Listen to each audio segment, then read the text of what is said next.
Skinner here. Some of my students have been asking for a flick through of the journal that we've been making together, and they wanted to see mine. This is a piece of artwork just on a cheap Montmartre journal, and then I've actually slipped a plastic sleeve over the top, so it's very glary, and that's why I've got it elevated so that you can see. So that's my cover. And we started off with, let's start here, and my son had bought new guitar strings, so this is actually the pocket for his guitar strings, and I've got a few bits and bobs in here, but this is where we're starting. Here was another idea for my students, Power on Art. Plus I've given them a whole host of journal prompts. So this was particularly for use during COVID lockdown when they couldn't actually join in an art class. And the idea is that you choose anything from A, then the next time you choose a prompt, anything from B, C, and then D. And any of these can be interpreted any way they like. We've got the elements of design: line, shape, form, colour, value, texture and space. And then here was my more detailed example of line. Here was a quicker version, and I like the contrast. Working in black and white. And then here is also another example of line taken from magazine cuttings, travel brochures, and even from nature with the leaf.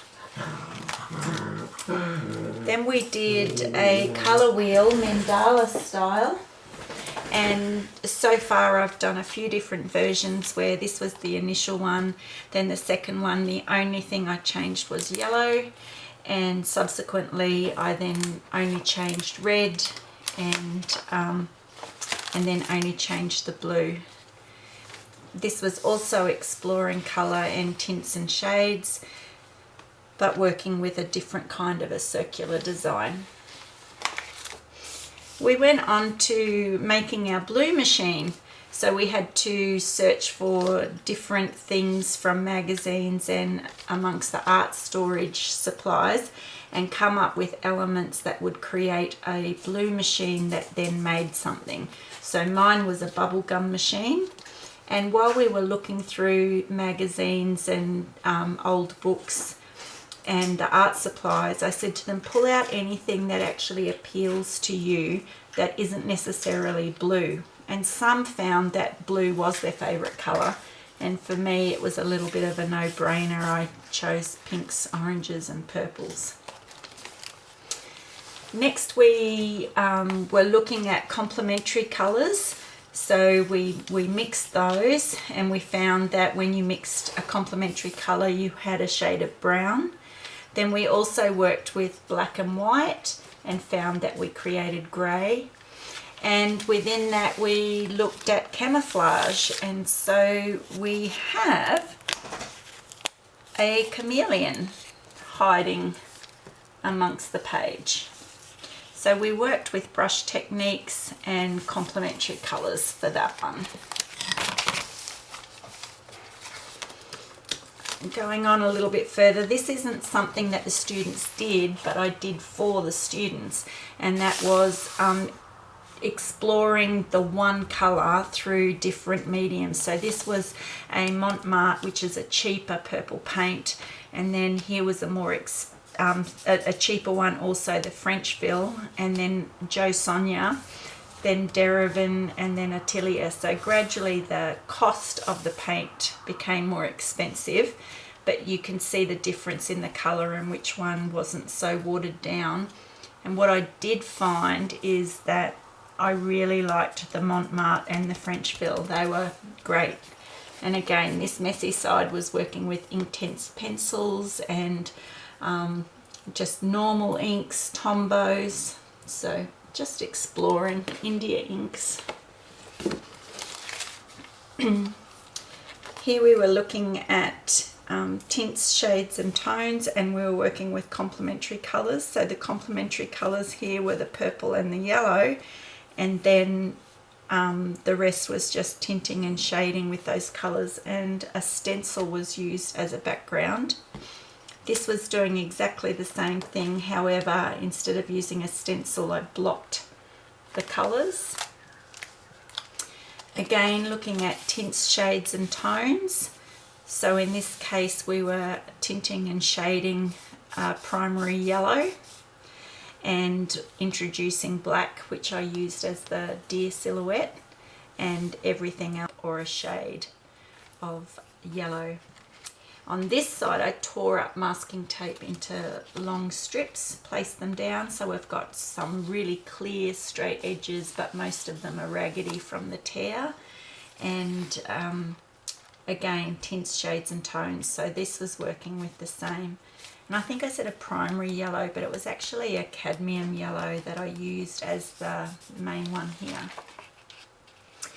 And then this one is using the same thing, the cadmium yellow, and I did tints going in a diagonal up to the top left and then shades going to the bottom right, and the hearts were actually hole punched out of my painting palette that I use for both of these. So it's actually the paint palette itself that's been cut and glued on. I don't know if you can see that.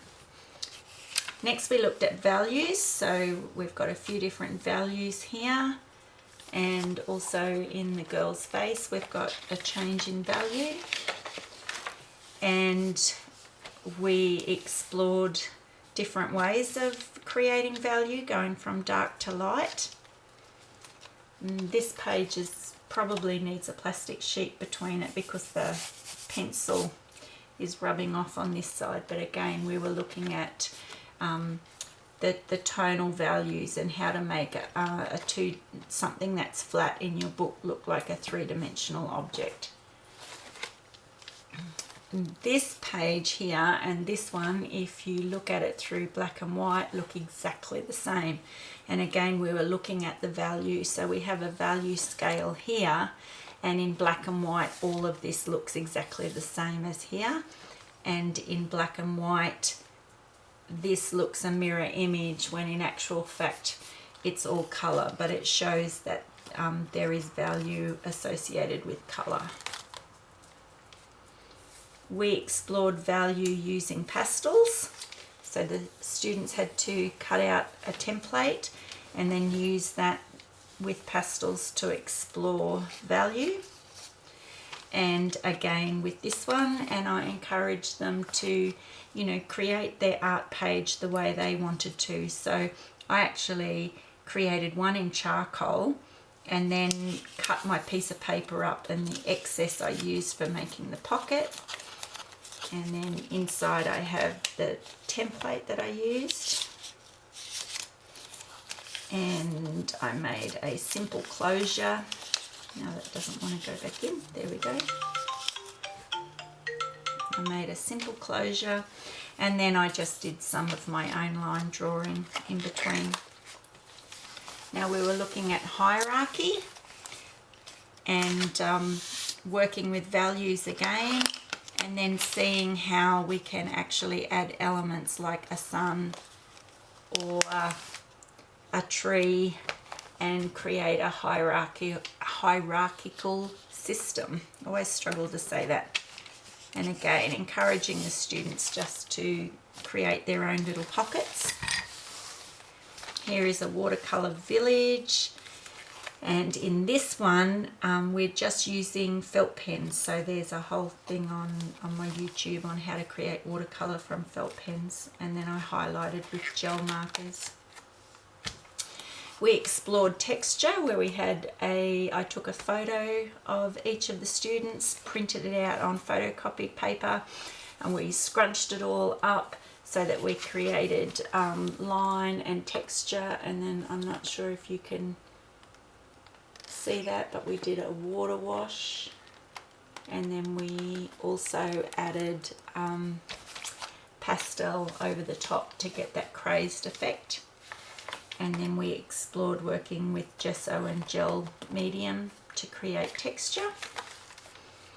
We did a further study on line, And this is the beginning of the next unit where we're studying Gustav Klimt, and we're going to be exploring pattern and his use of line, and specifically his use of gold in his artwork. And we've been looking at what other cultures also use these dominant patterns. For example, Indigenous Australians or the Mayans came up. Also, the ancient Egyptians was another that we discussed as having very distinctive line and repeated line making pattern that actually told a story. And finally, my next lesson with the students, and here's a sneak peek, is our own Tree of Life using Gustav Klimt as an inspiration. And so my next video will be demonstrating how I created this one. So I did this particular one without filming, and the next one I do, I'll film the process. So Kushi, this flip through was specifically for you and also for Simone, who asked for me to do one of our art journal. So here it is for you. Thanks, girls.